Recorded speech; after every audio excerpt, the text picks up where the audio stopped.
Alright, hope you're doing well and great. We're gonna make this short and sweet, so please press on that like button and check out the links in the description if you want to build a PC like that one. And today we're looking at a $700 to $750 RTX 4060, the upcoming one gaming PC. So please press on that like button if you want to see the PC build itself. First up, we got the AMD Ryzen 5600. Now I really like this CPU because this is a 6-core 12-threaded CPU. I'm pretty sure once the 5600 X3D, if it's actually gonna turn out to be something real, I may give it a shot and pair it with this GPU, but right now we got the 5600. This CPU goes for $120. It's more than enough. It will not bottleneck our GPU. It will give you really strong IPC and you can play any game at 144 FPS. You have the upgrade pass to the 5800 X3D. While the board, we're looking at the MSI A520M-A Pro or the ASRock A520M HDV. These boards will support all the way up to 5800 X3D too. You'll not have any problems. It doesn't have all the bells and whistles, or doesn't have, you know, the highest end features, but it gets the job done, and this is all what we need right now. As for the RAM, we're looking at 32GB of DDR4 3200 MHz RAM. You can go with 3600 MHz if you're going to go with a faster CPU, but 3200 is more than enough. RAM prices are so cheap right now. I'm pretty sure this one would go for $45 or something like that. So yeah, and the SSD, we're looking at a 1TB M.2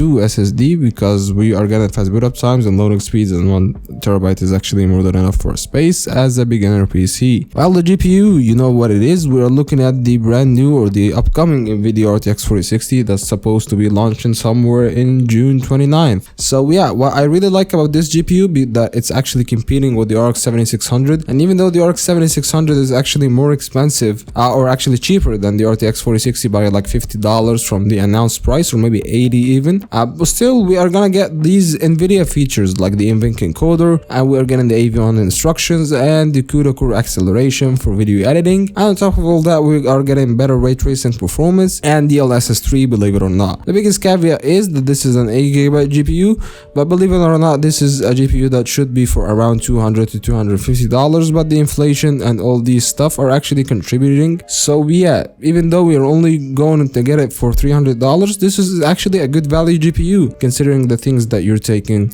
for the performance that you are gonna get. And the case, we're looking at actually a BitFenix case. This is the brand new one, the Mesh SE RGB. This one looks really good in terms of ventilation, and also looks really good when it comes to cable management, and it's a pretty lightweight case that will get the job done. You can get the Q300L too if you'd like to. And the power supply, we're looking at any power supply because the RTX 4060, one of its biggest advantages that it's only consuming 110 watts, so this is a really power efficient GPU. And yeah, that's been it. If you like the video, press on that like button. If you're not with that, can subscribe, and I'll see you in the next one. Peace.